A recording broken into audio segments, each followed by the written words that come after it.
Garrison तथा अन्य के अनुसार विकास के सिद्धांत क्या हैं? जब बालक विकास की एक अवस्था में से दूसरी अवस्था में प्रवेश करता है, तब हम उसमें कुछ परिवर्तन दिखाई देते हैं। अध्ययनों के दौरान पाया गया कि परिवर्तनों में पर्याप्त निश्चित सिद्धांतों का अनुसरण करने की प्रवृत्ति होती है। इन्हें ही विकास के सिद्धांत को कहा जाता है।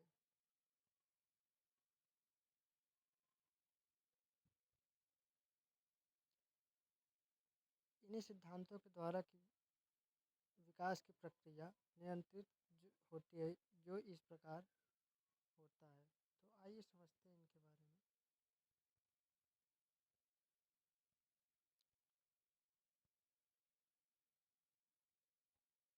बाल विकास के कुछ निम्नलिखित सिद्धांत हैं। विकास की दिशा का सिद्धांत क्या होता है? तो इस सिद्धांत के अनुसार शिशु के शरीर में विकास सिर से पैर की ओर होता है। मनोवैज्ञानिक ने इस विकास को मस्तक ध्वमुखी यानी कपालोकैंडुला डायरेक्शन कहा है।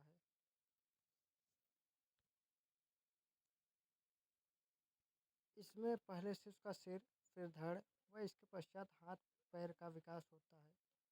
निरंतर विकास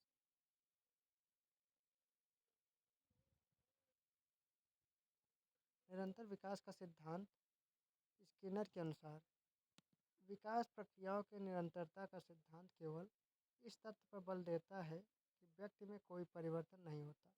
विकास एक समान गति से होता है, बल्कि अविराम गति से निश्चित निरंतर चलता रहता है।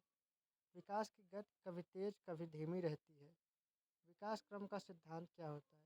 इस सिद्धांत के अनुसार विकास एक निश्चित व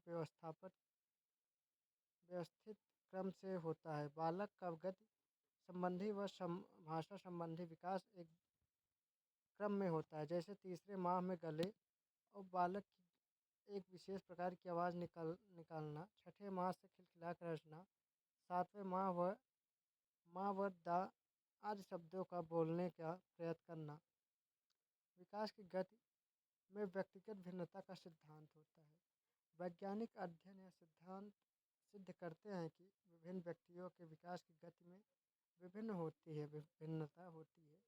एक ही आयु के बालकों में शारीरिक, मानसिक और सामाजिक विकास और व्यक्तिगत भिन्नताएं स्पष्ट दिखाई देती हैं। परस्पर संबंध का सिद्धांत बालक के शारीरिक, मानसिक, संवेगात्मक पक्ष के विकास में परंपरागत संबंध होता है।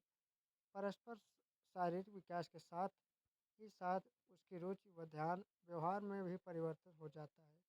शारीरिक विकास बौद्धिक विकास को प्रभावित करता है।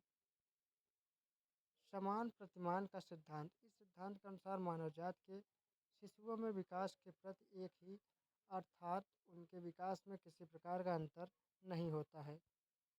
हार्लॉक ने इस सिद्धांत का स्पष्ट करते हुए बताया है कि प्रत्येक जात, चाहे वह पशु जाति हो या मानव जाति हो, अपनी जाति के अनुरूप विकास के प्रतिमान अनुसरण करते हैं।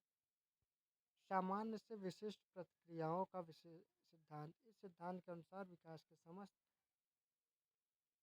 पक्ष बालक पहले समान प्रतिक्रिया करता है, बाद में विशिष्ट प्रक्रिया करता है। उसके बाद उदाहरण के लिए वस्तु प्रत्येक को प्राप्त करने के लिए समान रूप से केवल हाथ ही नहीं बल्कि अन्य अंगों को भी हिलाता है, किंतु धीरे धीरे उसे प्राप्त करने के लिए विशिष्ट रूप से हाथ बढ़ाता है।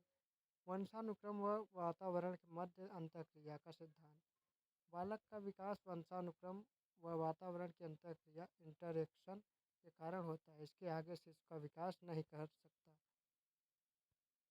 विकास के आधार जो हैं वंशानुक्रम, विकास, फिर वातावरण। विकास के दो आधार होते हैं, वंशानुक्रम और वातावरण। वंशानुक्रम क्या होता है?